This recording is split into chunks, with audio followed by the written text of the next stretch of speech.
comment est-ce qu'on fait pour filtrer l'eau? Quelles sont les différentes techniques? La première technique, qui est la plus intuitive, la plus facile, c'est le tamis. Le tamis, c'est très simple, c'est un simple grillage. Soit la particule est plus grosse que le grillage et la particule ne passe pas, soit les particules sont plus petites et elles passent.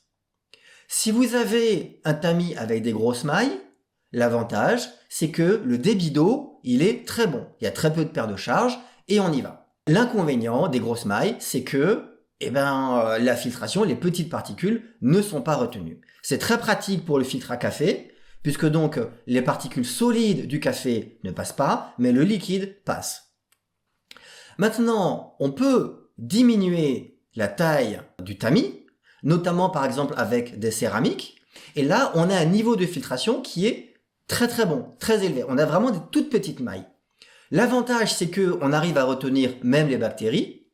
L'inconvénient, c'est qu'il faut donner beaucoup d'énergie pour que l'eau puisse passer dans ces mailles. L'exemple qui est connu, que vous connaissez, ce sont les pailles filtrantes qu'on trouve un petit peu partout et effectivement qui arrivent bien à retenir les bactéries. La problématique, c'est qu'il faut vraiment aspirer très très fort pour réussir à avoir un petit peu d'eau. C'est-à-dire que ce qu'il faudrait, c'est trouver un filtre où on ait une excellente qualité de filtration comme pour les céramiques, mais par contre un bon débit comme avec le filtre à café de tout à l'heure. C'est ce qu'on va voir. Il existe cette solution. La problématique également des filtres qui sont avec des toutes petites mailles, c'est qu'ils vont se saturer très vite.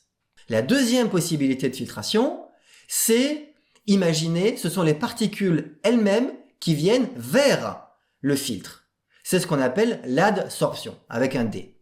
C'est le principe de l'aimant, c'est-à-dire que c'est la particule elle-même qui vient se coller contre le média filtrant.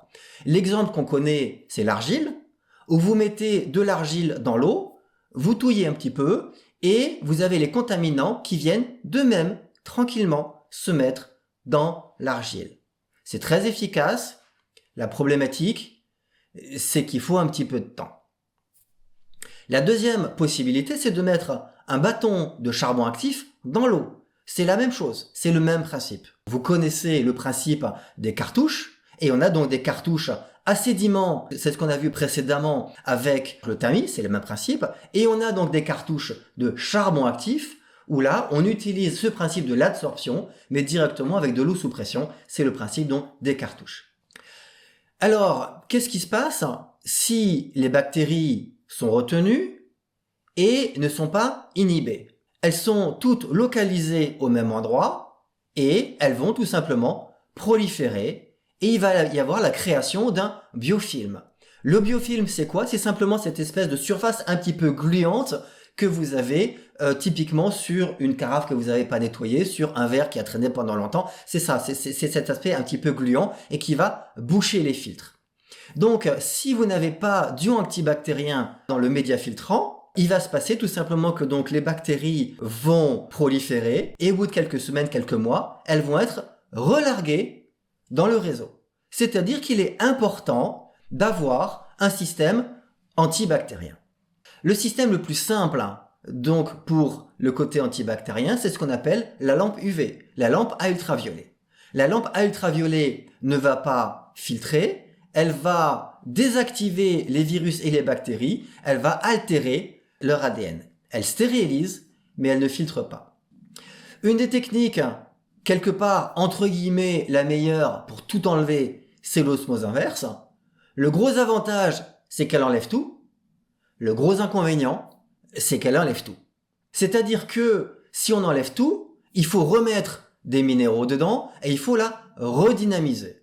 Ça, c'est le premier point. Le deuxième point, c'est que comme les filtres vont s'encrasser assez vite, il faut passer régulièrement de l'eau à contre-courant pour nettoyer ces filtres. C'est-à-dire que pour chaque litre consommé, vous allez en jeter 1 ou 2. Donc, au niveau consommation d'eau, c'est pas terrible. Ensuite, il y a un nettoyage et un entretien régulier à faire. Et surtout, c'est un système qui coûte cher.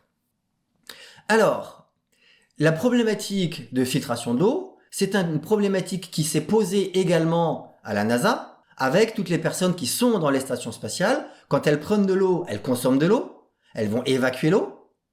Et la question, c'est qu'est-ce qu'on fait de cette eau? La réponse est qu'on va la filtrer et la réutiliser. C'est-à-dire que l'eau qui est consommée pendant 6 mois, elle tourne en circuit fermé. Je ne vous fais pas de dessin, c'est-à-dire que quelque part, il faut avoir un système de filtration qui soit vraiment très correct.